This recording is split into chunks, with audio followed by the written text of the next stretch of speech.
Welcome back to Action Fan and welcome back to Off the Shelf. Today we're going to be taking another guy down from the shelf. Got quite a few built up over there, so we really need to start moving him into the cupboard. Let's get over to the shelf and decide who we're going to get down. Who's coming down today, guys? I was going to do an American, but I've changed my mind. Plenty of Americans in the cupboard, so I think what we're going to do, we're going to go first issue British Infantryman. Come on, Tommy boy, let's get you down.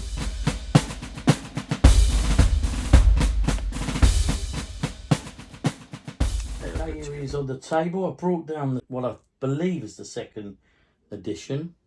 Might be a bit of mix and match. I believe this is probably a first issue gas mask bag on him. I think this is the first edition gun. You can tell it's got the elastic and it's got the metal hoops. So we do need to replace the elastic because that's obviously gone. Not an issue.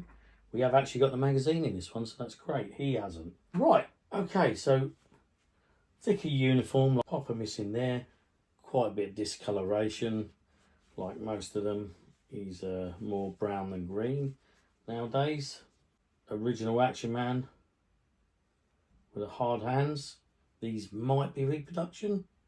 I'll tell you why, because they look really small and quite a rubbery material. Flexing. I'm sure the original hard hands were just solid. Let's have a look on his back just to check. Yep. There you go. Now, I do know they did these lace-up boots later on, so I can't tell if these are originals or not, but I haven't got a problem with that. Right, so let's have a little read about this guy. Right, at last we got him to stand. His knee joints have gone, which is a problem. I've seen some videos on bashing the rivets, trying to spread them out a bit. Worst case scenario, we can put him on a stand. We've got the book open. We've got the British Infantryman first issue. Need to have a little read about what he needs and what he doesn't need. Let's don the bins and let's have a look. Okay, Quartermaster. He should have a helmet, battle dress tunic and trousers, yep. Ammunition boots, what they call them. He needs gaiters. Right, in my book, the gaiters are green. I don't know if they're replicas. He needs a gas mask and bag. Now, interestingly enough, I believe that the gas mask bag on the second edition belongs on the first edition. It feels like really thick cloth, and the poppers look to be brass of some kind. Right, but the ones in the picture I'm looking at here, they have buttons on the end. This one doesn't have buttons. Now, whether the buttons have fallen off, I don't know. I'll show you the picture now, so we'll have to look into that anyway. So he definitely needs a gas mask and a gas mask bag. Sten machine gun, he's got that with a magazine, and luckily he's got the magazine. He's got the right right, he needs the belt, canteen and cover, which he hasn't got. He's very basic. Come on, mate, just see it through this video. And the Victorian cross he hasn't got. Let's read a little bit about this guy. The set was issued with a 9mm Mark II Sten gun. The weapon itself designed by Shepherd and Turpin at the Royal Engineer Factory. Well, I didn't know that. The piece, again, features 2 support struts on the stock, which were not part of the original. I suppose that's because it might have snapped, so they put 2 supports in there.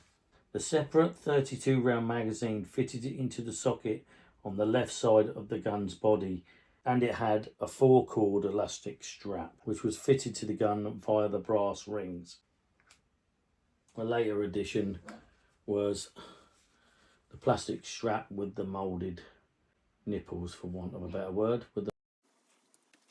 Right, let's read about his gas mask and bag. The green polyurethane small box respirator, as shown in the picture, with clear circular plastic eyepieces, omitted in later versions, fastened with a green 6-cord elastic strap, riveted to each side of the mask, and a plastic silver centerpiece connects the orange rib hose to a 2-part filter at the base of the piece. Right, the uniform. The battle dress tunic has 2 square pleated and pointed flat breast pockets. It has separate stitched cuffs and 2 plain epaulets. The waistband is double stitched around the bottom of the tunic in a similar fashion to the MP's jacket. Obviously, I do like the original uniforms a little bit more than the later ones because they had a little bit more detail, but I just think they would have benefited from the thinner material. They're a lot easier to dress and dropped better on the actual Action Man itself. Now, I don't know if that makes sense, but that's my opinion. The rank stripes and unit insignia are made from ribbon and machine embroidered. The black ammunition boots are a distinct departure from other sets, as the flexible plastic has 5 sets of eyelet holes and actual cotton laces. The boots are marked with moulded stitches on the heels and the toe caps. Right, it says here the Mark II steel helmet was a development of the original version introduced by the British during World War One.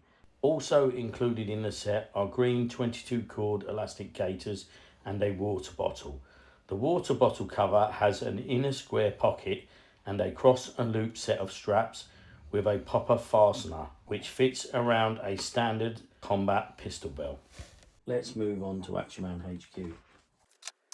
Basic Action Man soldier figure of 1966 could be accessorised with one of the popular uniforms from the range entitled Soldiers of the Century that first appeared in 1967 and appeared in the 1968 equipment manual. They include the German Stormtrooper, the Russian Infantryman, which we haven't got, Australian Jungle Fighter, we got that, French Resistance Fighter, we got that, and the American Green Berets. All sets were available in one complete set or on 2 half cards. Right now, the half cards were separated into the tunic, trousers, helmet, gaiters, boots, intelligence manual, and equipment manual. And the second half card was gas mask bag, belt, canteen cover, Sten submachine gun, Victoria Cross medal, intelligence manual and equipment manual, so you could buy them separately if you wanted to. With notes about this uniform: the Action Man British Infantryman was a very popular set, along with the Action Man German Stormtrooper in the Soldiers of the Century. The range ran for many years and became Soldiers of the World. Soldiers of the Century first issue tunics were a heavier cotton drill fabric than the subsequent editions. It featured woven insignia rather than the later printed. Gaiters generally were khaki green, becoming dark green black in colour. Sten gun had an elastic strap and Hasbro Hong Kong moulded into the surface. First issue gas mask had large aperture eyeglasses with glazing. The subsequent was smaller diameter and later versions dropped the glazing. I didn't know that before today. The Sabotage set had a similar gas mask but had only the end filter cassette. I didn't realise that. During the years of production, many shades of colours of the uniform, belt and gas mask bags should be expected. Adding to this, fading from UV light and washing is a challenge to get a matching set. Now we all know that. If you collect Action Man, you'll know that. The gas mask bag should be worn on the chest, not over the shoulder. I think we're going to swap that bag over to him. That's probably first edition. I've ordered some more second edition bits for this guy. We'll go back in the cupboard. What we need now is combined, because we need them both. This guy needs a gas mask bag. We need putties and another gas mask for this guy and a few bits and pieces. I might actually have one without the gas mask, because we'll have one, say it's in the bags. He also needs the water bottle and the water bottle holder, and this guy needs it as well. He hasn't got one as well. So there's quite a bit to get. Right, so that's it. I've waffled on for ages about this guy. So all that's left to say is British Infantry, first edition-ish.